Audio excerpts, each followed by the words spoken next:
Salut, salut, salut, salut. Connectez-vous. Bonjour. Bonjour Flore. Bonjour. Bonjour tout le monde. Comment allez-vous? J'ouvre cette vidéo depuis Douala au Cameroun. Comment ça va là-bas?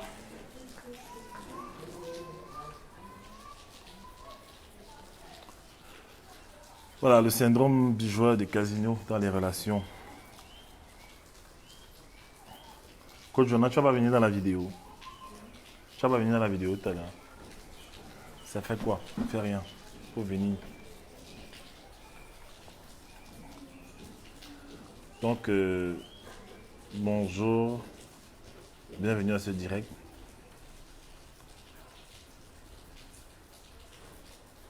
Tu peux venir dire bonjour un peu.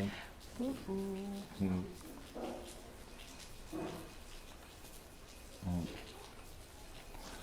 Tu peux pas t'asseoir à côté de moi un peu pour qu'on fasse ce direct, non? Ok. Bonjour à tous. Bonjour Arsène. Bonjour Arsène, comment vas-tu? Ça fait plaisir de te voir là.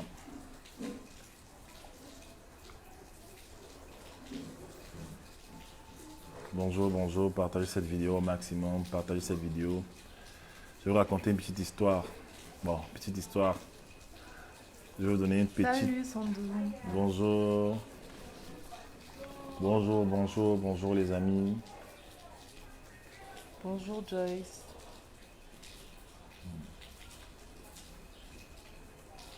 Coucou Nina. Bonjour. Il faut qu'on s'appelle Nina. Nous avons des choses à discuter. Ok.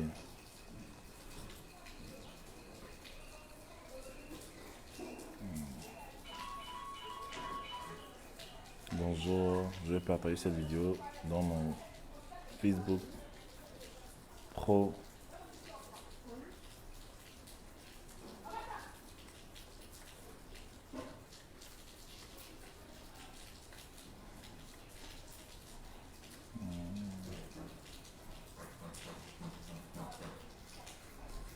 Voilà, le syndrome du joueur de casino dans les relations.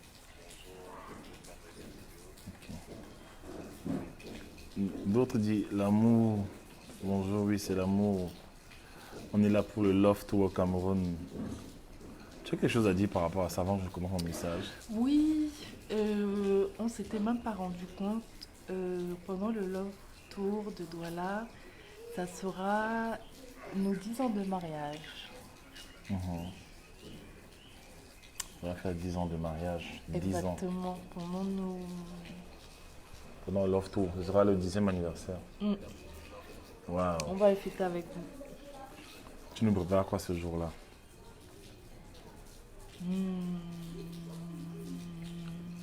Qu'est-ce que je vous prépare? Je vous prépare... Peut-être une déclaration Une déclaration. d'amour à ton chéri. Déborah dit Code William ne me boycotte pas. Pourquoi tu dis ça, Déborah? Pourquoi tu dis ça?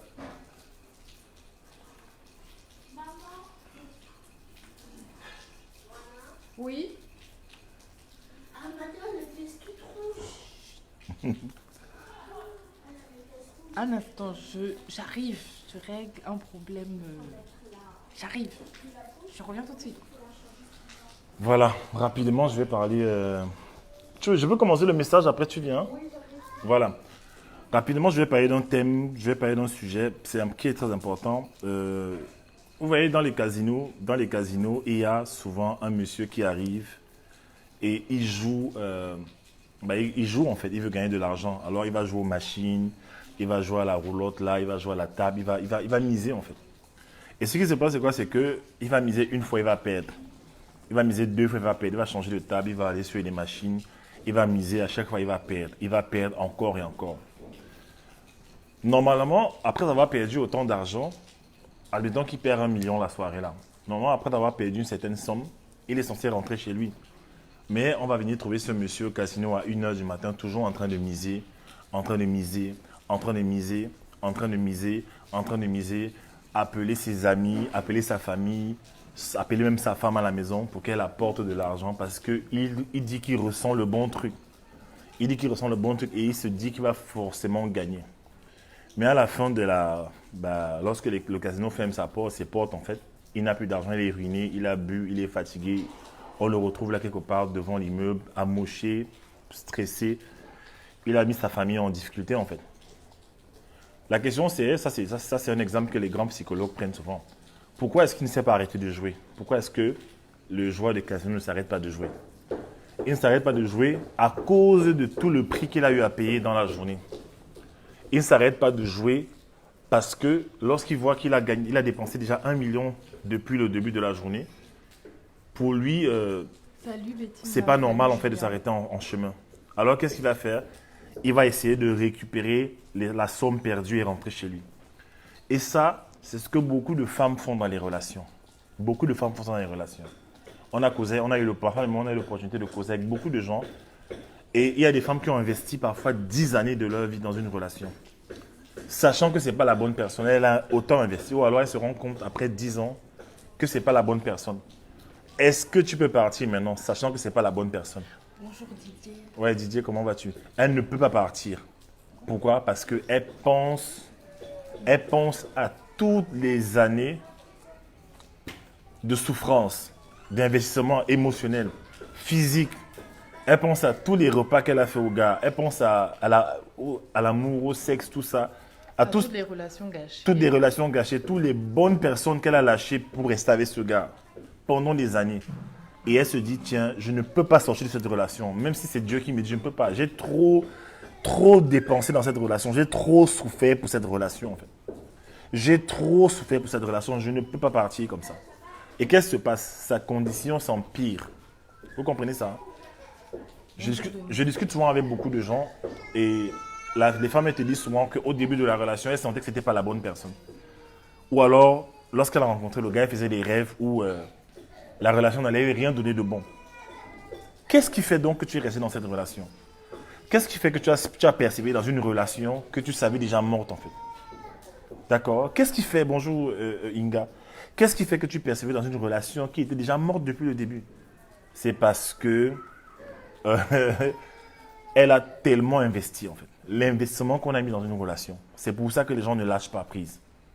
Même si Dieu arrive là, il tombe du ciel avec tous ses anges, il dit, ma fille, ce n'est pas l'homme pour toi. J'ai un homme bien pour toi. Viens, elle va dire non, Seigneur.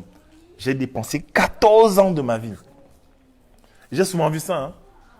Elle dit, j'ai mal parce que j'ai dépensé 14 années de ma vie. Mon corps même a changé. Pars alors. Non, j'ai trop souffert. J'ai trop souffert. Et qu'est-ce qui se passe? Je sais pas ce qu'elle essaie de récupérer. Tu peux dire quelque chose par rapport à ça. Elle essaie de récupérer quoi en fait? En fait, c'est que la personne se dit j'ai passé déjà tellement de temps là-dedans, j'ai mis trop de temps, j'ai mis trop d'espoir, je ne peux pas laisser en fait. Et il y a comme un mensonge dedans en fait. Elle espère que la personne va changer. En fait, comme ça fait déjà tant de temps que ça ne marche pas, la personne finira par changer parce que ça fait 14 ans que ça ne marche pas. Mais en fait, c'est pas parce que ça fait 14 ans que ça ne marche pas que ça va finir par marcher. Non. Justement, c'est parce que ça fait 14 ans que ça ne marche pas que ça ne marchera jamais en fait. Et si la personne devait changer, elle aurait déjà changé en fait. Quelles sont les fondations de cette histoire? Comment est-ce que les choses ont commencé? Comment est-ce que les choses se sont passées? Qu'est-ce que vous vous êtes dit au départ? Qui a été dit au départ? Et en fait, souvent quand on creuse Moi, j'aime bien demander aux gens comment est-ce que l'histoire a commencé, qu'est-ce que vous étiez dit au départ, euh, qu'est-ce que le garçon avait dit, qu'est-ce que le monsieur avait dit. Parce que souvent, on se rend compte que quand vous discutez avec les gens, la personne te dit, moi, je ne suis pas un monsieur sérieux, hein. Moi, je ne suis pas prêt à m'engager. Et en fait, généralement, quand la personne te dit, moi, je ne suis pas prêt à m'engager, salut Darcy. Quand la Salut, personne Claude dit, Darcy. moi je ne suis pas prêt à m'engager, eh ben, il est vraiment pas prêt à m'engager. Oui, il est sincère. Quand le monsieur te dit, moi je suis un bandit, il est vraiment un bandit. Il est vraiment un en train bandit. de Il dire est honnête. la vérité. Il te moi dit. je ne suis pas quelqu'un de sérieux. Je ne suis pas un gars bien pour toi. Tu es une fille bien. Toi tu te dis, mais non, tu es un gars bien, ça va Je vais aller. aimer pour nous deux. Hein? Même si tu ne m'aimes pas pour l'instant, je vais aimer pour nous deux. Voilà. Et tu te dis, mais non, pourquoi tu dis ça? Pourquoi tu parles comme ça? Mais non, tu es un gars sérieux. Mais Bonjour, Noélie. il te dit la vérité, mais toi, tu as envie de rentrer dans les sentiments, tu as envie de rentrer dans autre chose. Et si ça fait 15 ans que ce monsieur est en train de te montrer des sales habitudes, un sale caractère, en fait, tu as envie d'être en train de vouloir faire le bras de fer avec ta famille, tu es en train de vouloir manifester de l'orgueil parce que, en fait, ta famille t'a dit que oui, il n'est pas bien pour toi. Ta famille t'a dit ce garçon n'est pas bien, n'est pas sérieux. Comme ta famille, Bonjour, tu as, Régine. tu as envie de prouver à ta famille que tu avais raison et tu n'as pas envie de venir 14 ans après dire qu'en fait vous aviez raison. Alors tu as envie de prouver que tu as raison. Alors tu restes là, que le feu te brûle, tu restes là, que tes enfants te voient en train d'être détruit, tu restes là en train de perdre du temps encore. Même si tu as déjà passé 14 ans, tu n'es pas en train obligé de rester là à perdre encore des choses, tu vois. Tu as déjà perdu beaucoup, il te reste peut-être un peu, peut-être que, je ne sais pas, là, qu'on prend l'exemple du casino, peut-être que tu as déjà perdu, je ne sais pas, tu as déjà perdu 100 000 francs, il te reste 10 francs, prends tes 10 francs, tu pars. Tu pars en fait. Tu n'es pas obligé de rester là, De laisser rester, encore ouais. ta culotte là, pars avec ce que tu as. Tu veux rester là, perdre tout, partir avec rien du tout, tu peux partir en fait. Parce que la vérité, chez nous, les hommes, moi je vais être honnête, hein, je parle des hommes. Et c'est pour ça que j'ai dit, venez à la conférence, moi j'ai un message pour les hommes. Écoutez bien les femmes. Quand un homme t'aime, il t'épouse. Écoutez bien ce que je dis. Quand un homme t'aime, surtout le genre, Salut, ils sont... j'ai vu tes... Quand un homme t'aime, qu'est-ce qu'il fait? Excusez-moi, il faut que je passe... Ok. Voilà. Donc quand un homme t'aime, franchement, quand un homme t'aime, il va tout faire pour se mettre avec toi. D'accord, bonjour Joseph, comment vas-tu? Et il y a souvent ce sentiment chez nous les hommes, lorsqu'on rencontre la bonne personne, on a l'impression que si on la lâche, quelqu'un d'autre viendra en fait. On a l'impression que si on ne passe pas à l'action, quelqu'un d'autre va venir prendre. Surtout quand c'est une fille sérieuse, c'est une fille bien en fait. Vous voyez ça? Et un homme avec qui tu as passé 1 année, 2 années, 3 années, c'est compliqué qu'il t'épouse. Je ne dis pas que c'est impossible, mais l'expérience a montré que le mec, il a déjà eu tous les avantages, il a déjà eu tout ce qu'il voulait. Tu t'es comporté en épouse avec lui alors que tu n'es pas encore son épouse. Bah, pourquoi est-ce qu'il va se gêner en fait? Pourquoi est-ce qu'il va se gêner? Nous les hommes, moi je considère que je suis un vrai homme. Les vrais hommes en fait, quand ils rencontrent la bonne personne, ils épousent. Quand je t'ai rencontré, qu'est-ce que j'ai fait? Dis-leur. Au bout de 2 semaines, il m'a dit, mais tu n'as pas envie qu'on se marie? Et je lui ai dit, mais t'es fou, je ne te connais même pas. Au bout de 2 semaines, 2 semaines, Il disait ça comme ça. je lui ai mis la pression au bout de 2 semaines. Mais je peux te Elle me dire, regardait hein. comme ça. Je dis, mais tu es malade, je ne te connais même pas. Elle me regardait comme ça. J'ai dit, mais on va se marier. Elle me regarde, je dis, mais tu es sérieux, tu me fais peur, hein, c'est quoi ça? Et en fait, la vérité, c'est ne donnez pas des avantages. Ça, je le dis tout le temps aux petites sœurs et tout.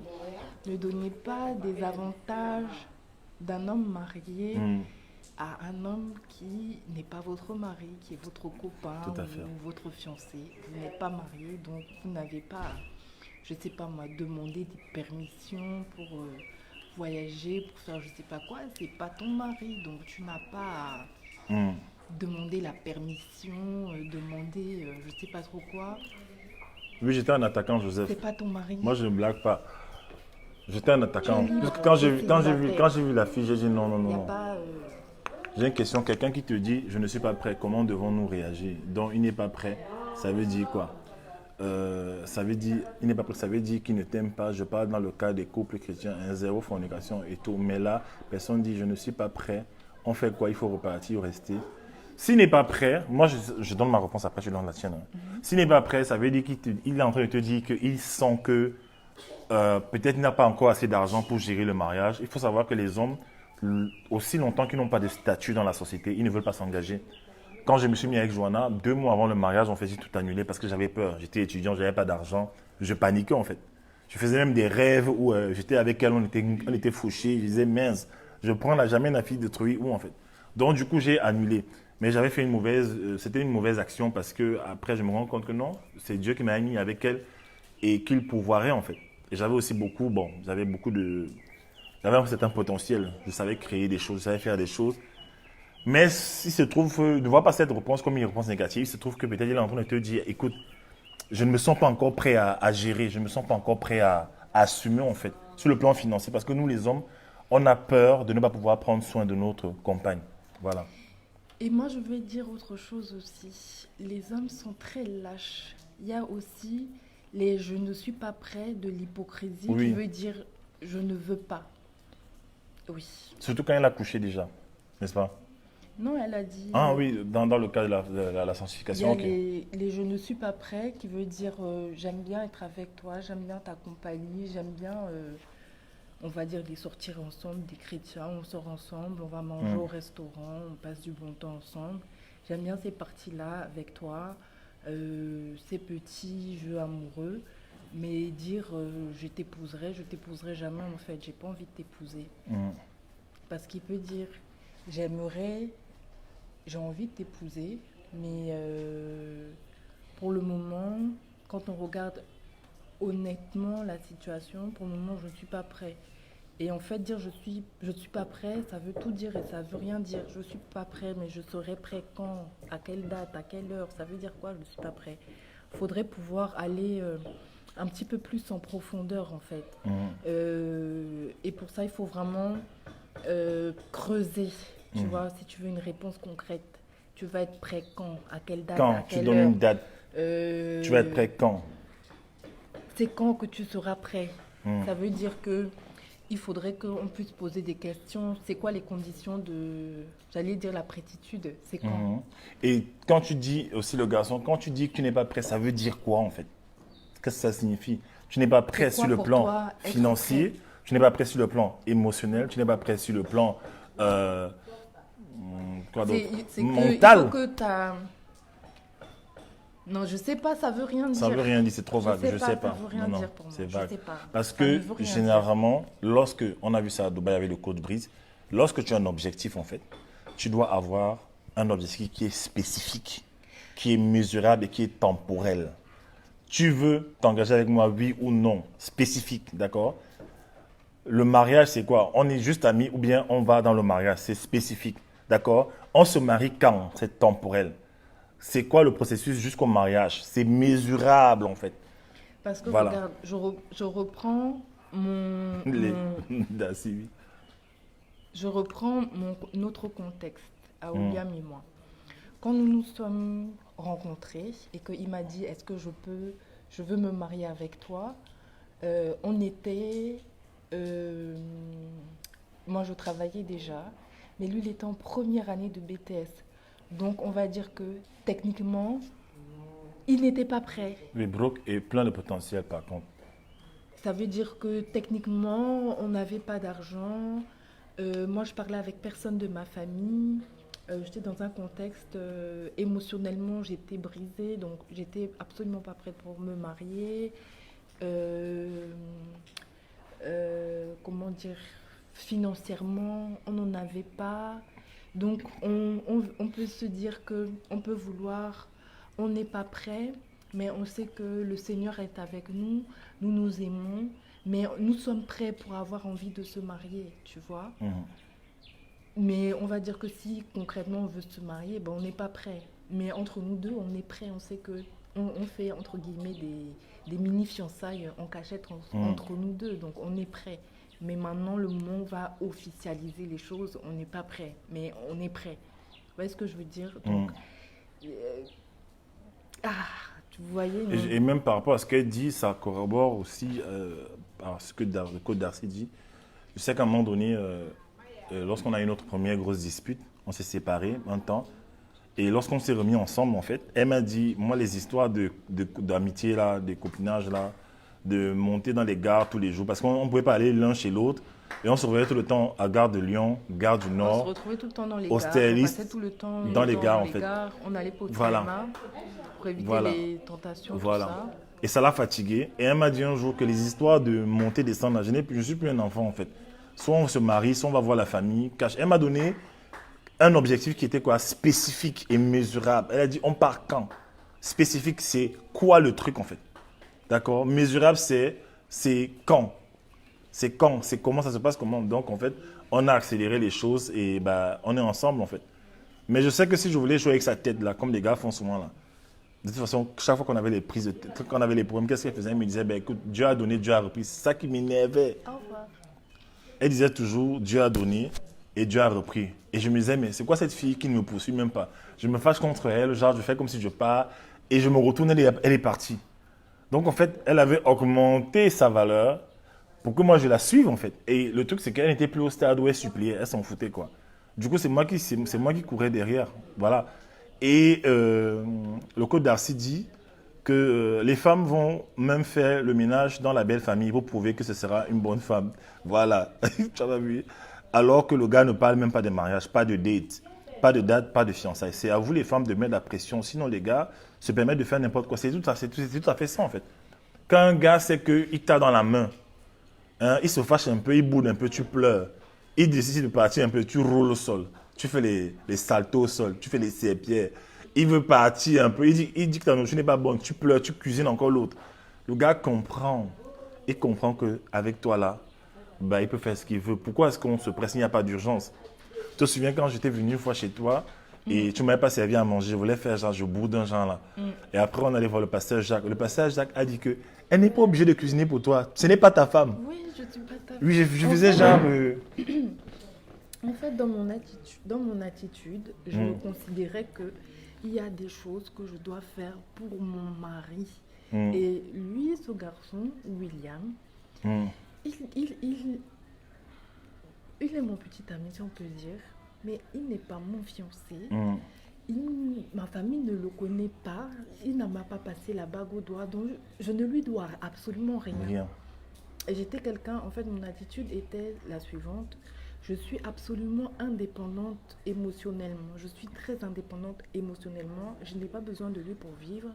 Je n'ai pas besoin de lui pour, je sais pas moi, respirer. Je suis absolument indépendante émotionnellement. Et s'il est dans ma vie, tant mieux. S'il n'est pas dans ma vie, tant mieux. Et puis, alléluia, Dieu a pris. Tu disais souvent quoi là? Dieu a donné. Je disais toujours que bah, c'est Dieu qui l'amène dans ma vie. Et s'il n'est pas dans ma vie, bah, c'est Dieu qui l'enlève. Alors, gloire à Dieu. Et ça m'énervait. Et ça me poussait encore. Parce que souvent, vous allez voir les femmes, elles tombent sur un bon gars, un soi-disant bon gars. Voilà. Et les femmes, elles tombent soi-disant sur un bon gars, sur un beau gosse. Elle va se plier en quatre parce qu'elle se dit qu'ici, là, si je vais jouer ma dernière carte, si le gars s'il me lâche, qui va encore me draguer? Et du coup, en fait, elle se plie à toutes les doléances du gars. D'accord? C'est la même chose, en fait, même dans le business. Quand tu rentres dans un magasin, il y a des sacs, je sais pas, des sacs de luxe, les sacs Louis Vuitton. Ben écoute, on ne te supplie pas pour acheter ça, en fait. Le sac te regarde. Tu as l'argent, tu n'as pas. Tu as l'argent, tu achètes, tu n'as pas l'argent, ben tu circules, en fait. Ce n'est pas que je peux discuter, je ne peux pas discuter. Et souvent, les femmes, qu'est-ce que vous faites? Vous vendez cheap. Vous descendez, en fait, les standards. Donc voilà un peu, on va aborder certaines choses à la conférence Love Tour. Franchement, venez. Moi, j'ai un message pour les hommes. On parle de résurrection, le thème. C'est moi qui vais beaucoup parler. Elle va beaucoup parler, mais moi, je vais te laisser beaucoup parler parce que les gens m'ont beaucoup vu dans les vidéos. Mais moi, j'ai envie de parler. C'est vrai qu'il y a une partie, on va parler ensemble pour la restauration des couples. Les couples, voilà. Mais moi, j'ai un message pour les hommes, en fait. Si on parle de résurrection, il faut d'abord ressusciter, en fait, l'homme. Ressusciter l'homme de son sommeil. Ressusciter, ramener chez l'homme, on fait des valeurs. Parce que si les femmes souffrent aujourd'hui, c'est parce qu'il y a des hommes, souvent, qui sont irresponsables, en fait. Qui ne savent pas ce que c'est qu'être un homme. Parce que la société nous a donné des standards qui ne sont pas réels. Aligner beaucoup de copines, c'est pas être un homme. La puissance réside dans le fait de rester avec la même femme pendant longtemps, en fait. Gérer ses émotions, gérer ses peurs, ses craintes, être un bon père, être un bon mari, prendre soin de tout, en fait. Pas d'édition prévue pour le moment à Bordeaux. Oui, pas Désolée. d'édition. On marche vraiment selon comment le Seigneur nous dit. Et vraiment, Peut-être il y aura plus une tard, pas onction, pour le il y aura moment. surtout une onction pour restaurer les couples qui sont déjà au bord de la crise, en fait. Des gens qui n'espèrent plus, qui ne croient plus. Mais moi personnellement, je parlerai aux hommes Et aussi les célibataires Voilà. qui ne croient pas. qui ne croient plus.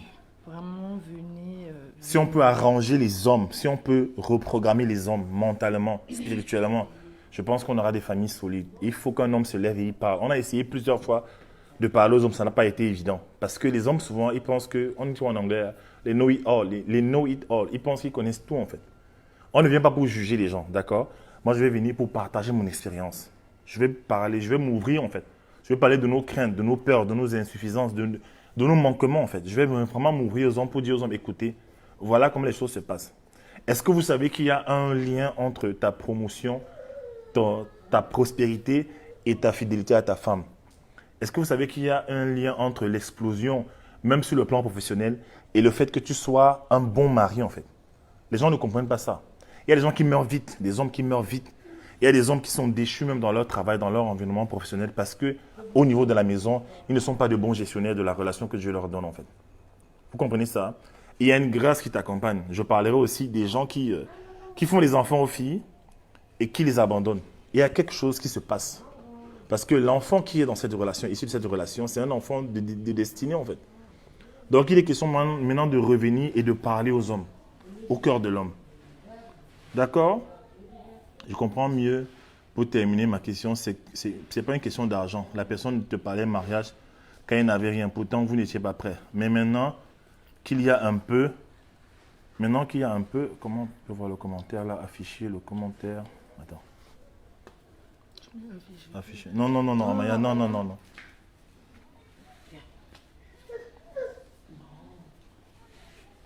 Pardon, on va regarder ça ici. Oui, c'est ça. Oui. Voilà. Vous n'étiez pas prêt. Mais maintenant qu'il y a un peu, il dit qu'il n'est pas prêt. Ça fatigue surtout. Dieu vous a montré que vous êtes fait l'un pour l'autre pour gérer. Car ça donne envie d'abandonner. Car tu laisses d'autres opportunités. Déjà, la première chose, c'est quoi? C'est que Dieu peut dire que c'est ton mari, mais lui aussi, lui à côté, il n'aime. Dieu peut dire que, hey, voilà ton mari, voilà ta femme là-bas. Mais ce n'est pas Dieu qui viendra gérer la relation, en fait. D'accord? La Bible dit que les cieux sont les cieux de l'Éternel, le psaume 115 au verset 16. Les cieux sont les cieux de l'Éternel. Et il a donné la terre aux hommes. Donc, il a donné la gestion de la terre aux hommes. C'est vous qui gérez la terre. Ça veut dire qu'il y a des choses que Dieu fait, il y a des choses que Dieu ne fait pas, en fait. Dieu peut te dire, William, voici Joanna. Si moi, je me comporte mal, malgré l'onction que j'ai, malgré le Saint-Esprit que j'ai, ça va pas bien se passer. Si elle se comporte mal, ça va pas bien se passer. Vous comprenez ça? Hein? Tu peux venir prendre un maillot, s'il te plaît. Vous voyez ça? Hein? Et donc, en fait, on a notre part de responsabilité. Sinon, pourquoi est-ce qu'il y a des couples chrétiens qui divorcent? Pourquoi est-ce que les chrétiens remplis du Saint-Esprit divorcent, en fait? Parce que, quelque part, ils ont leurs responsabilités. Merci beaucoup, Moua. Tu peux prendre un maillot, s'il te plaît? Vous comprenez ça? Tu veux dire quelque chose par rapport à ça, Jean? Je t'écoute. J'ai été un petit peu distraite. Oui, elle a dit, si le gars, si Dieu a dit, et le gars à la fin, il ne veut plus, machin, alors que Dieu a dit. Parce que Dieu, dans toute la Bible, il donne des paroles, il donne des ordonnances. Après, nous avons notre libre arbitre pour faire ou ne pas faire la volonté de Dieu. Ce n'est que ça dans la Bible. Voilà. Donc, c'est ça. Dieu La donne responsabilité. des paroles, il donne des prophéties. Après, nous, les êtres humains, nous avons notre libre arbitre pour pouvoir obéir. La Côte d'Ivoire, c'est après le Cameroun. Le Seigneur nous a parlé clairement de la Côte d'Ivoire. Parce qu'on a, doit venir on a en un Côte témoignage, d'Ivoire. elle et moi, et qu'on va partager à la conférence. On a un témoignage que Dieu nous a demandé de partager partout où on va aller. Venez à la conférence et la prochaine étape, le prochain stop, c'est en Côte d'Ivoire. C'est clair, on a vu, c'est clair et précis. Voilà. Donc, c'est ça en fait. Si vous êtes dans une relation et que dès les débuts de la relation, tu sens que ça ne va pas, tu n'as pas de paix, tu n'es pas tranquille, les choses ne se mettent pas en place comme ça devrait être, gars, ne va pas plus loin. Si tu sens que le gars n'est pas investi, d'accord? Est-ce qu'il y aura par Internet quand je suis au Canada? Pour l'instant, avec la connexion du pays, franchement, nous ne promettons rien, c'est compliqué. Même dans ce direct-là. Mais en fait, ce qu'on a prévu de faire, on a prévu de remettre Les coffrets. le coffret de la première édition du Love Tour à la disposition de ceux qui voudraient le prendre en fait. Non, mais je pense que les gens ont besoin de voir cette conférence. Elle sera un coffret en fait. On en fera Un coffret. un coffret. Mais vous pouvez vous procurer Le Love Tour de l'année passée, de la première précédente. édition. Oui, la première édition, c'est sur le site. Oui. Donc voilà un peu. Est-ce que vous avez des questions? Tu as une information à apporter peut-être? La seule chose que j'ai toujours envie de dire, c'est que je vais danser. Oui, elle va danser. Et en fait, Johanna a... Je vais te laisser t'asseoir. Hein. Je vais prendre une chose à côté. Tu veux pas? Non, vas-y, dis. Johanna, elle a quelque chose que Dieu lui a donné, c'est la danse prophétique. Elle a... je ne vais pas développer ça ici, là, mais c'est une danse en fait qui permet de libérer les gens. Donc chaque fois qu'elle danse dans les conférences, Bonsoir Fabienne. les gens qui ont des problèmes de cœur, des gens qui ont des manques de pardon, des gens qui ont été abandonnés, les gens qui ont des blessures émotionnelles en fait guérissent. Merci beaucoup Nelly. Les gens qui ont des blessures émotionnelles guérissent en fait. Et c'est vraiment son onction. C'est quelque chose que... On a prévu la conférence et tu ne savais même pas que tu allais danser. Je pensais que j'allais faire une danse. Voilà. Et en fait, le Seigneur a mis plein de danses tout le long de la conférence, selon les thèmes qui vont être abordés. Il y aura pas mal d'épisodes de danse. Voilà. Et pour vous bénir. Ceux qui croient qu'il faut être accompli avant de se marier, pourtant parfois c'est même après le mariage que la bénédiction descend. Mais c'est ça, reine. C'est notre histoire. Quand on a commencé... Je suis venue dans le mariage, franchement, je n'étais tellement pas restaurée, j'étais tellement blessée. Et c'est tout au fil du mariage que j'ai... Ce n'est pas le coupé décalé que Johanna va faire, c'est une danse prophétique. Elle ne va pas faire le coupé décalé, elle va couper, décaler moins, couper, sagacité, fouka. Inga dit qu'elle m'a vu danser en rêve. Waouh. Ah. Amen. Ah, Inga. Excuse-moi, on t'a coupé, en fait, tu étais en train de dire la bénédiction dans le mariage pour le début. Tu n'étais pas restaurée. Oui, voilà, je n'étais pas du tout restaurée. Et en fait, tout au long de mon mariage, j'ai été restaurée au fur et à mesure. Même durant l'année dernière, où j'avais encore des choses à restaurer, le Seigneur a encore allé encore plus loin et il a encore restauré les dernières choses qu'il y avait à restaurer et il a encore fait un travail. Et c'était vraiment tout au long de notre mariage, quoi. Voilà. Donc, j'aimerais dire un truc. Parle. Par rapport à ce qu'elle a dit, souvent, Dieu met un couple au début, il les met ensemble lorsqu'ils n'ont rien en fait. J'ai vu ça même pas des la milliers. Restauration. Voilà. Ils ne sont pas restaurés parce que moi aussi j'étais un peu trop traditionnaliste, j'avais trop les mentalités de la maison de mon père, de gars très régaliens, les choses c'est comme ça, c'est pas comme ça. Et aussi sur le plan financier, c'était pas trop ça. Et qu'est-ce qui s'est passé? Dieu nous a amenés à développer nos talents. C'est là qu'il nous a mis le concept du talent. On a grandi avec le concept du talent. On a commencé à grandir, elle et moi, jusqu'à créer ce qu'on a créé, tout ce qu'on a créé aujourd'hui. Vous comprenez ça, hein?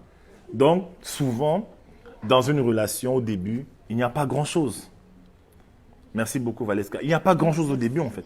Dieu vous met ensemble, boum, vous n'avez rien. Vous devez apprendre à vivre dans les petites maisons. Et tu te souviens du rêve que tu avais fait où on était dans une petite maison, je t'embêtais tout le temps, et après la maison grandissait au fur et à mesure. Oui, au fur et à mesure de ma restauration. Voilà. Mais ça n'a pas grandi dans la réalité, ça n'a pas grandi en un mois. Ça a grandi en plusieurs années, en fait. C'est-à-dire que Dieu vous met à un petit niveau d'abord. D'accord? Merci Inga. Et on avançait, et plus on avançait, en fait, plus Dieu nous élargissait, en fait. Et notre seule source de référence, vraiment notre seul appui, c'est le Seigneur. pour notre mariage, pour tout en fait. C'est notre seul appui. Et vraiment, à un moment donné, il nous a dit, je vous donne l'onction du bonheur conjugal. Maintenant, vous irez dans les nations, vous allez parler. Voilà le message qu'on va apporter aux gens. Venez, venez. Et même si vous avez, je ne sais pas moi, des personnes que vous connaissez au Cameroun, des sœurs, des cousines, des tantes, des tatas, maman. Un ami. Tu vois, si tu vois un ami. frère qui est là, qui joue beaucoup avec des filles, il ne comprend pas ce qu'on appelle la responsabilité, paye-lui le ticket, viens, on a mis 2 places, 2 personnes à 25 Les 000. gens ne sont, c'est pas obligé que ce soit des couples. C'est pas obligé que ce soit des couples, 2 personnes. Tu peux inviter 2 cousins. Tu vois 2 cousins qui sont un peu irresponsables avec des filles là, qui viennent un peu voir ce qu'on appelle être responsable, qui viennent en fait, par la grâce de Dieu, invitez-les en fait. Voilà, c'est très important. Parce que l'avenir d'un homme, la grâce financière, la prospérité, tout ça, c'est attaché d'abord à comment il traite sa maison. La Bible dit dans le livre de, je crois que c'est 2 Timothée, que si tu prétends à la fonction d'évêque, c'est-à-dire si tu prétends être un influenceur, à être quelqu'un qui sera en avant un leader, tu dois être le mari d'une seule femme, premièrement.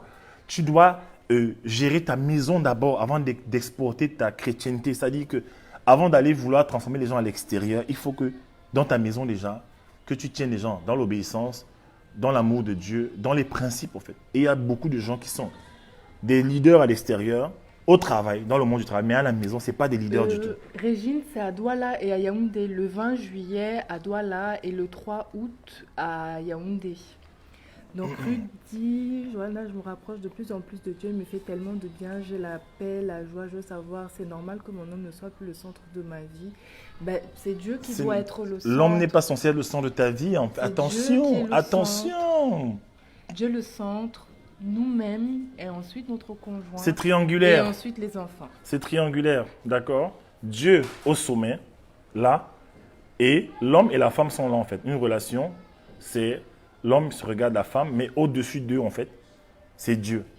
Et ma femme, je l'aime beaucoup, de tout mon cœur, mais j'aime Dieu plus que ma femme. Tu te souviens quand on était fiancés et que tout le temps, j'étais avec toi, je ne priais même plus trop, on marchait tout le temps ensemble. Dieu m'a dit, attention, hein, tu l'aimes déjà trop.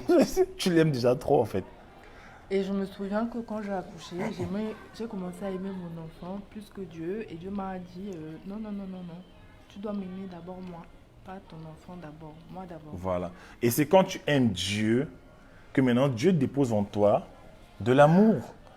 Hein, pour pouvoir aimer. Il faut que tu t'asseyes, pardon. Attends, je t'assieds pas. Je vais prendre la chaise à côté. Tiens. Merci. Ça fait du bien à mes cuisses.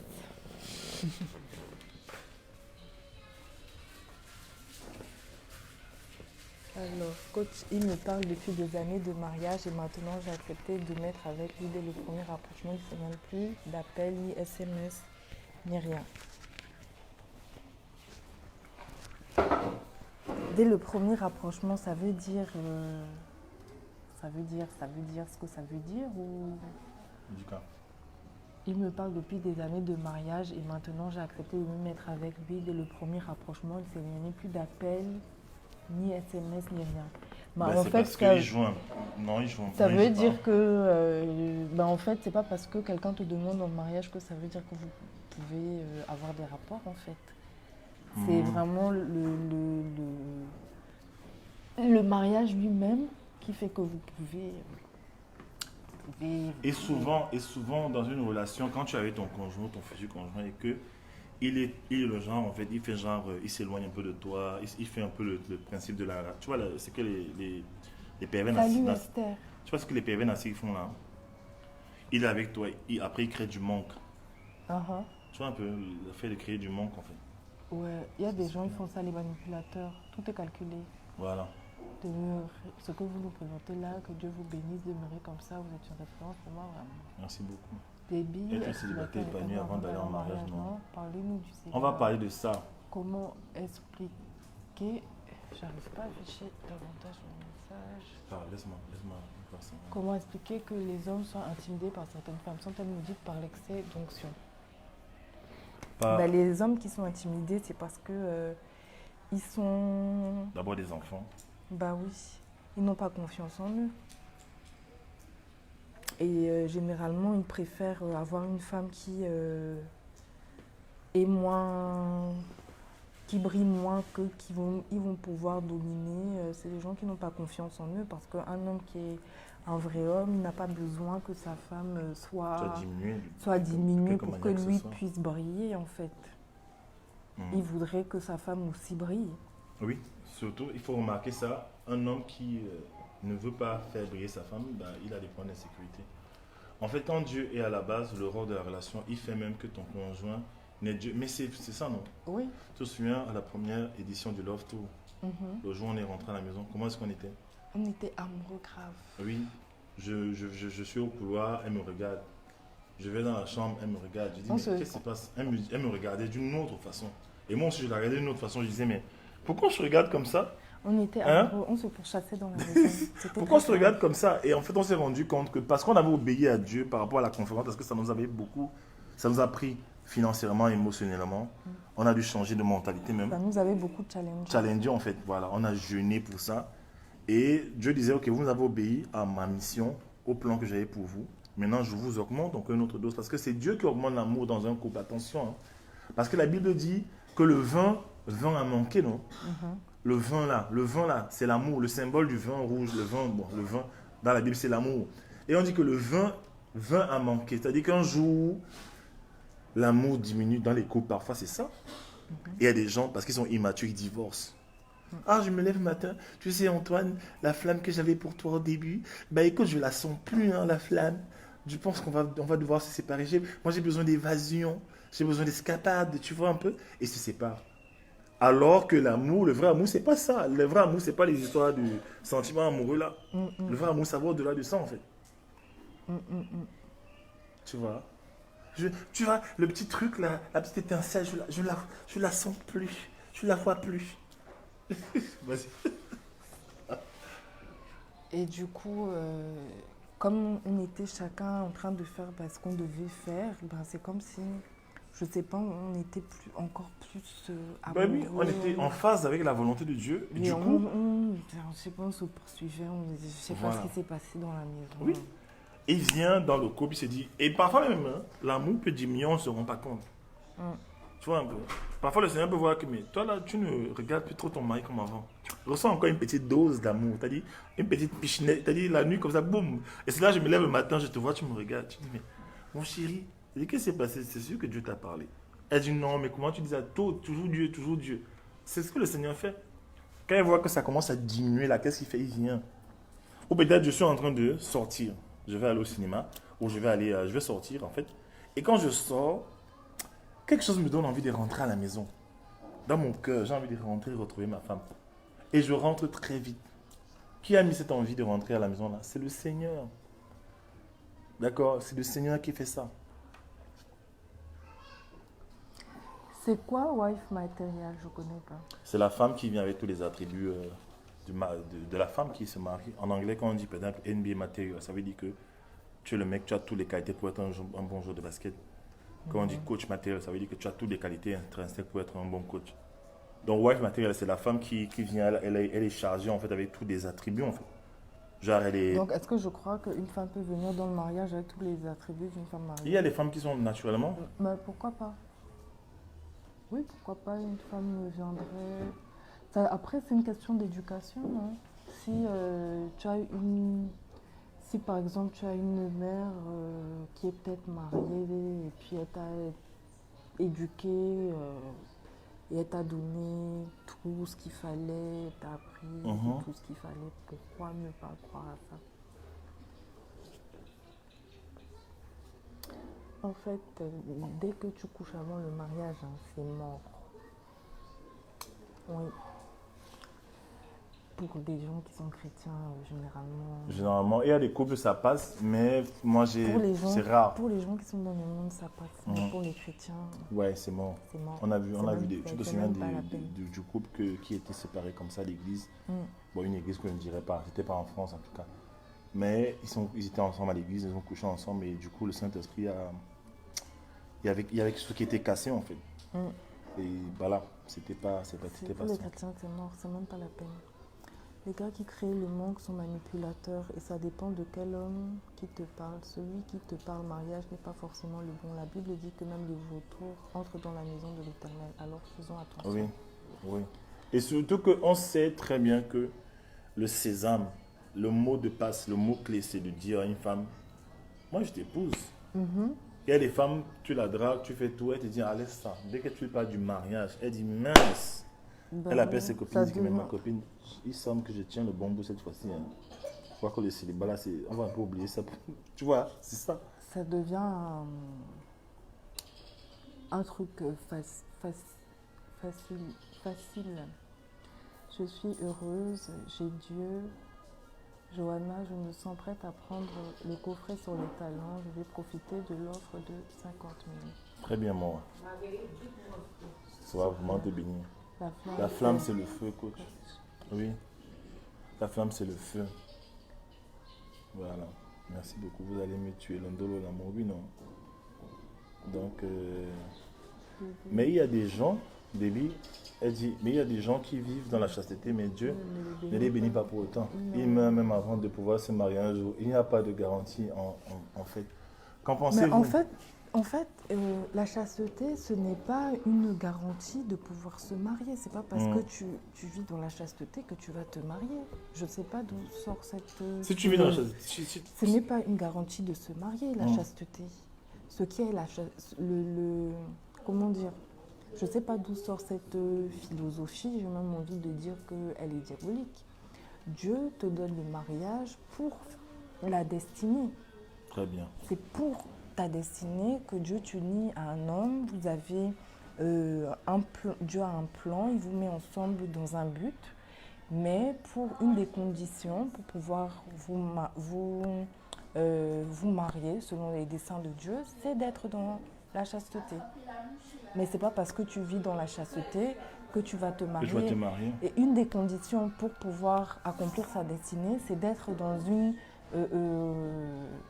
d'avoir une intimité avec Dieu. Donc tu peux vivre dans la chasteté, mais tu n'as aucune intimité avec Dieu. T'inquiète pas que tu vas pas te marier. En fait, il n'y a aucun rapport là-dedans. Ta base des bases, c'est d'avoir une relation avec le Seigneur. La clé pour toi, retiens relation avec le Seigneur. J'ai une relation avec le Seigneur. J'entretiens une relation avec le Seigneur. J'entretiens une relation avec le Seigneur. J'ai une intimité avec le Seigneur. Je parle avec mon Dieu. J'ai une amitié avec lui. Je lui parle, on se parle, il me parle, je lui raconte ma vie, les choses qui sont importantes pour lui. Il me raconte sa vie, les choses qui sont importantes pour lui. Voilà ta base. Et à partir de cette base-là, il va te montrer des choses et tout ça. Et parce que tu as une amitié avec lui, il te plaît de vivre dans la sanctification, dont la chasteté fait partie. Mais ce n'est pas parce que tu vis dans la chasteté que tu vas te marier. Ça n'a aucun rapport. Voilà. Imagine maintenant, tu es le genre de personne, tu vis dans la chasteté, mais tu désobéis à Dieu sur d'autres domaines. Par Ben exemple, oui. Dieu te demande de développer tes talents dans un domaine, de commencer un business, de Salut commencer, Arlette. de reprendre des études dans un domaine ou un autre, de te lancer peut-être dans l'aéronautique, dans la cuisine, dans le coaching, dans le foot, dans le basket, dans quelque chose. Et tu ne fais pas ça en fait. Tu es seulement là, tu es dans la chasteté. Tout le jour, tu es dans Et la en chasteté. plus, si ça se trouve, c'était peut-être que, j'en sais rien moi, peut-être que tu dois, j'en sais rien moi, ouvrir une boulangerie. Chaque jour, tu es têtu, tu as la tête dure. Mais tu te Mais chasses, tu te peut-être- sanctifies. Mais tu te sanctifies. Mais peut-être que c'était en faisant ton pain que Que tu, tu rencontres tu devais rencontrer ton mari. Ton mari en fait. Parce Mais que t'as beau parfois nous les chrétiens, tu as on beau oui. être chaste, il t'arrivera rien du Voilà. tout. Hein. Parce que ce n'est pas la condition En fait, il faut pas être un petit peu trop spirituelle. borné. Voilà. Je sais pas comment trop dire ça. Avoir les. légaliste. Je sais pas comment. Faut être simple. Faut pas prendre les choses très compliquées en fait. Voilà. C'est Voilà. ça. Quelqu'un a dit God first and the rest will come. Ok. Sanctification c'est important, mais c'est un service énorme dans quelque chose. C'est très ingrat. Dieu choisit qu'il veut la grâce et non les œuvres. Beaucoup de fornicateurs ont fini tous mariés et heureux. Bon, après, pour les chrétiens, ça se discute. Ok. Début, j'aime pas ce que tu dis là. Je pense qu'elle parle beaucoup sur le plan personnel. En fait. Ça me dérange énormément. Je n'aime pas la façon que tu décris mon Dieu là. Ça me plaît pas du tout. On dirait que Dieu est cruel. C'est pas cruel. Oui, mais la description qu'elle fait, on dirait que c'est la loterie, c'est au hasard, il prend quelqu'un, pouf, pouf, pouf, pouf, pouf. Ça me dérange. La sanctification, c'est un sacrifice. Est-ce que c'est un sacrifice? J'ai envie de dire oui et non. Parce que comme je dis, parce que toi, pourquoi tu vis ça comme un sacrifice? Parce que tu vis ça comme une douleur dans ta chair. Et il y a dans ta façon de percevoir les choses là, je vois beaucoup de religion. Et si tu vis les choses dans la religion, effectivement, tu vas vivre là dans beaucoup de douleur et dans quelque chose qui va être pénible. Dieu choisit qui il veut, comme il veut. Non, non, non, parce que la Bible nous dit très bien que Dieu ne fait exception de personne. Non, il ne choisit pas. Il n'a pas de super chrétien. Il ne choisit pas les gens comme il veut, Non, c'est les gens qui se choisissent eux-mêmes. Donc tu peux développer, c'est à toi de choisir, de développer une relation avec Dieu. Tu choisis de faire de Dieu ton ami, tu choisis de le connaître personnellement. Où en es-tu aujourd'hui de ta relation avec lui? Est-ce que tu es seulement là en train de faire tout un tas de choses? J'ai envie de te dire que aujourd'hui, Déby, pourquoi fais-tu ce que tu fais? Pourquoi vas-tu à l'église? Pourquoi te sanctifies-tu? Dans quel but? Est-ce que tu te sanctifies parce que tu as peur des démons? Est-ce que tu te sanctifies parce que tu as peur de Dieu? Est-ce que tu te sanctifies parce que tu ne veux pas aller en enfer? En fait, pourquoi est-ce que tu fais ce que tu fais? Si ta motivation, c'est la peur, si ta motivation, c'est la crainte, alors effectivement, c'est un sacrifice énorme. Effectivement, c'est fait avec beaucoup de douleur. Effectivement, c'est fait avec beaucoup de peine, tu vois. Mais tu dois développer une amitié, en fait. Tu dois développer une relation avec le Père. Tu dois connaître le Père. Tu dois rencontrer le Père. Tu dois sortir de cette pénibilité-là, de cette difficulté-là, de tout ça là c'est dur, on n'en peut plus, gna gna gna. C'est tout ça là, c'est ça qui fait que tu vois le terme pauvre petit pécheur, on est des chrétiens, c'est malheureux, on ne veut pas être des chrétiens, on a pas envie, on souffre, gna gna gna, on se lamente. Tu dois sortir de tout ça en fait, parce que la vie chrétienne, elle est joyeuse. On a un Dieu de joie. Il y a des moments, il y a un temps pour chaque chose. Il y a des moments où il y a des douleurs. Il y a des moments où on a de la peine. Il y a des moments où c'est difficile, comme pour tout le monde dans la vie, tu vois.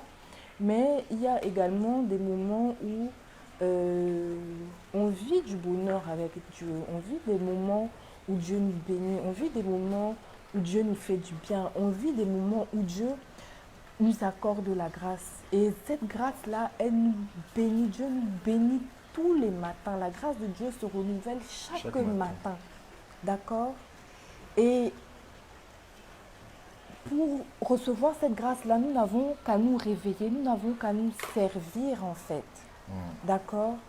Et quand tu développes une relation avec le Père, quand tu connais le Père, il est là pour toi, il te fait du bien, il te bénit, il te rencontre, il est ton ami, il t'accorde des bénédictions que tu ne pouvais même pas imaginer. Tu vois? Et tu commences à, comment dire, à recevoir des choses que tu n'imaginais même pas pouvoir recevoir. Et tu reçois ces choses-là parce que tu le connais en fait. Dieu te bénit parce que tu le connais.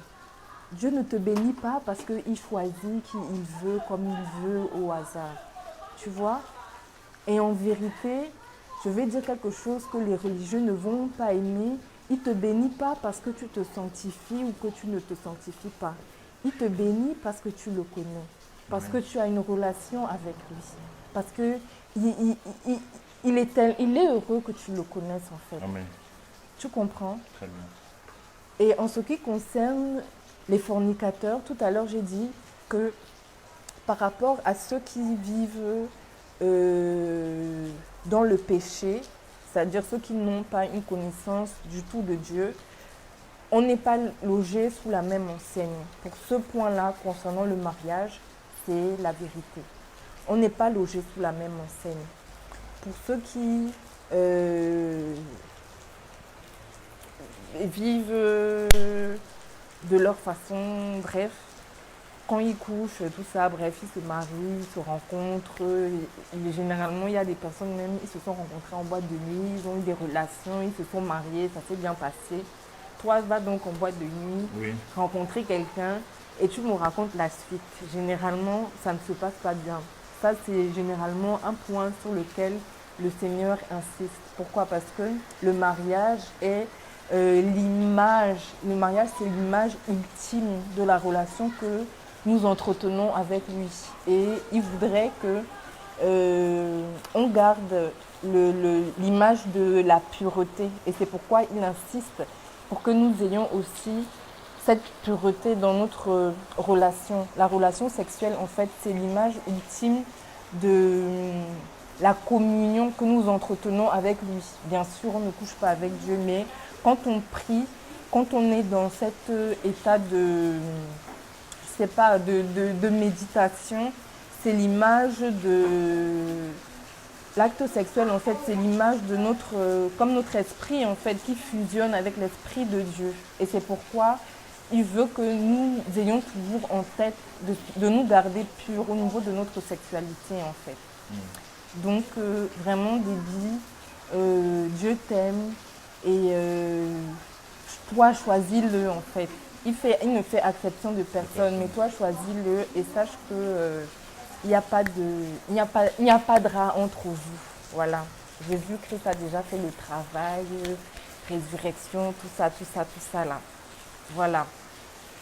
Je voulais vraiment Voilà, mettre l'accent là-dessus. Il faut cesser aussi. Il faut cesser aussi. Ta phrase m'a dérangée. Voilà. Il faut cesser aussi de se comparer aux gens, d'accord? Pas parce que tu as vu un Coucou, couple Ursule. de fornicateurs qui se marient que forcément ce que tu fais c'est en vain. Salut Marie-Pauline.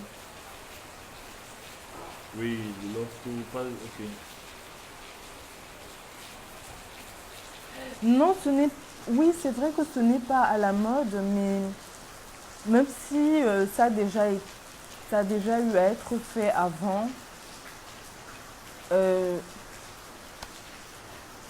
tu vis la discrimination comment?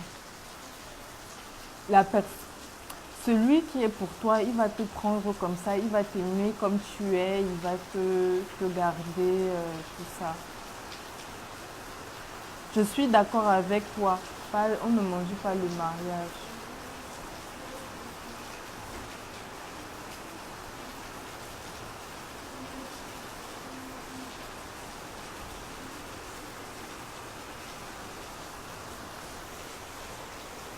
Alors, personnellement, c'est en quittant la religion que j'ai compris que ce qui se joue dans le rapport sexuel, c'est de l'échange. Je ne veux plus vendre mon énergie gratuitement. Exactement. J'ai décidé de vivre pour moi, me, myself and I. Je m'aime suffisamment. Les gens vont mourir pour le mariage à tout prix. Et finalement, malheureusement, je suis devenue détachée de me bénira. Mais ne ferme pas ton cœur pour autant pour le mariage. Pourquoi fermer ton cœur? Parce que ta phrase là, ça me fait genre la fille qui est. Je ne veux pas le mendiant. Il veut des fils et des filles épanouies. Même seul au monde. Ok, super. Coucou.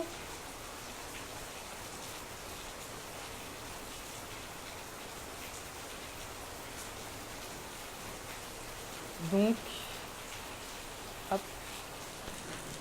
Ok. Donc voilà, la conférence aura lieu le 20 juillet à Douala. À Douala, donc à à l'Aquapalace. l'Aquapalace.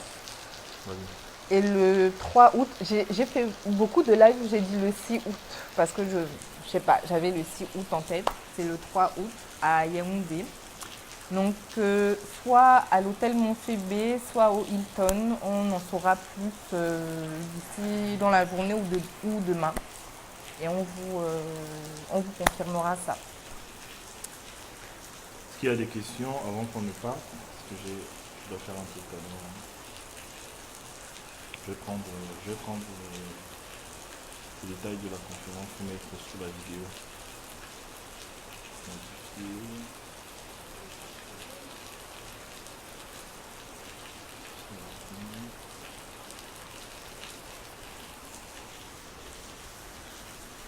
Donc, voilà. Non. Ce n'est plus le 10 à Yaoundé.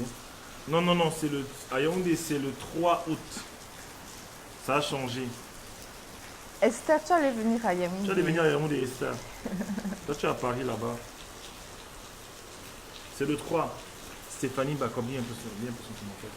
Ma solution à la sanctification était simplement de vivre Jésus, certes impossible, mais sachant que rien n'est impossible à mon père, je me suis lancée et décidé de diffuser l'amour de Christ, ainsi que m'a carrément embarrassé avec un miracle inexplicable quand j'ai des prisonniers. Waouh! Tu peux nous raconter, je suis curieuse. En quelques mots. Stéphanie, attends, je vais le voir, il est dehors. En fait, refuse. Mon bébé. Non. Ah, c'est. Ah! Tu arrives en Afrique, mais tu ne seras pas au Cameroun. Je dis bonjour maintenant. Non.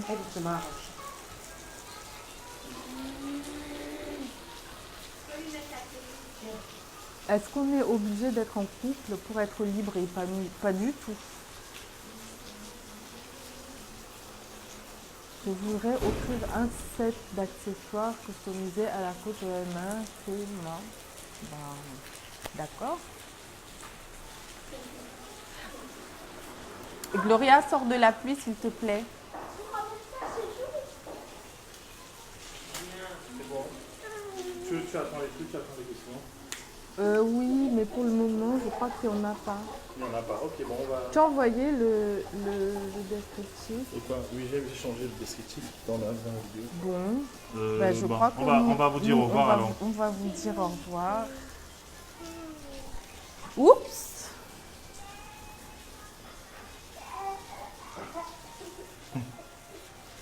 Donc au revoir. Gloria, sort de la pluie, on vous attend s'il te nombreux à plaît. la conférence. Yaoundé, Douala, Yaoundé. Ciao.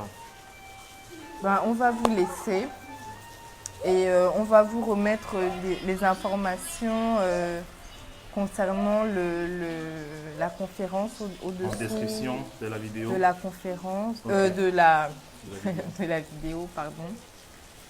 Merci Et, beaucoup Flore, sois bénie. Merci pour le soutien.